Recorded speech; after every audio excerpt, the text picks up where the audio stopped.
It has been exactly 2 weeks since the coup was announced in Niger. The West-backed President Muhammad Bazoum has been thrown out and military leaders are currently controlling the country. The situation could mark a new phase in Africa, and the thought of this has divided the ECOWAS group.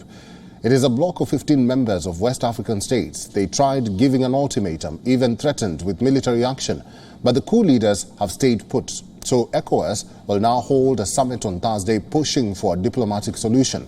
Since the coup, Niger has been slapped with some of the most stringent sanctions, and it affects much more to a country like Niger.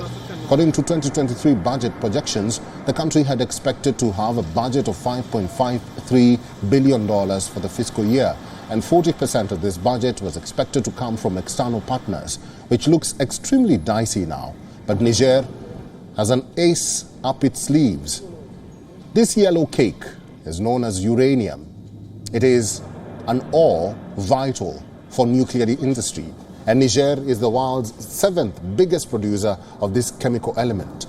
If ECOWAS wants to fire the big guns, then uranium is what it will target. And if it does, it's not just Niger's future that will be plunged into uncertainty. It will also hit Western countries. Niger is the second largest exporter of uranium to France. It is also a major exporter to Canada. The decision will make Europe look at the world's biggest exporter of the ore. And fate, or as fate would have it, it is no other than Russia, a country that has waged a war in Europe and is already in the West's bad books. Speaking of Russia, it is a country you will hear more and more when it comes to Niger. Russia is watching the developments very closely. The Kremlin is trying to up its influence in the region. Look at this. These visuals are coming straight from Niger's capital Niamey. White, blue and red fabrics are selling like hotcake. And before you get confused, it's not the French flag, but the Russian flag.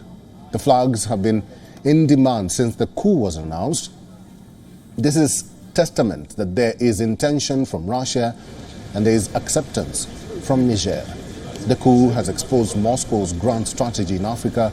The two sides have been regularly sitting on summit tables. Wagner is expanding its footprint in the region, and Vladimir Putin is ready to point back at the West.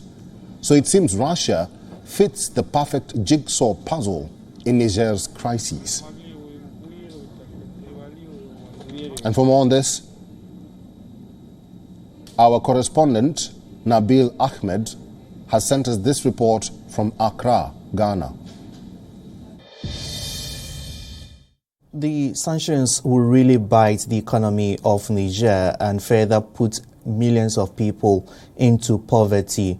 But it appears the junta leader is not really backing down. He's still holding on to power and has already missed the deadline set by ECOWAS to release the ousted President Muhammad Bazoum and reinstate him or restore the country to civilian order.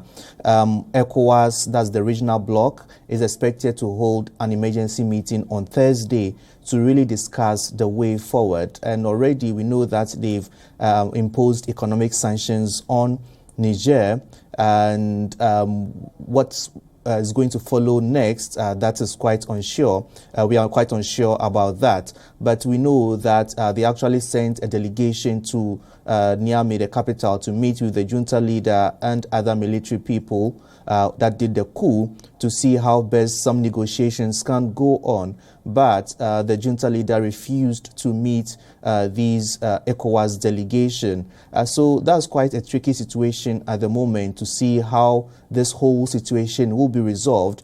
The question still looms whether ECOWAS or the regional bloc would go ahead with the military intervention. And that could be really catastrophic for the West African country should the West African Regional Bloc, ECOWAS, goes ahead to use military force to compel the junta leader to restore constitutional order. And saying on Niger, we earlier spoke to David Otto from Abuja, Nigeria, and this is what he had to say. They've also appointed governors. They've done that by appointing key security agencies, generals of the military and some from the police, and all other security agencies have been given positions. The message from the junta is very clear. They are moving on.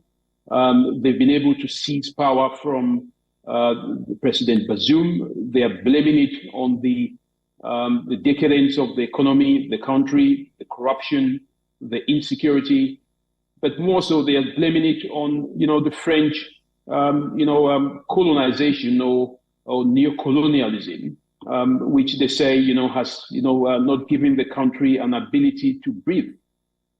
So the military junta on its path, seems to be forging ahead, while, the president is in a condition that no one can ascertain. And this is one of the reasons, why regional bodies like ECOWAS and the international community is calling for at least the release of the president and his family. But for the military junta, they're moving ahead in defiance of any ECOWAS threats, that we've seen in place. WION is now available in your country. Download the app now and get all the news on the move.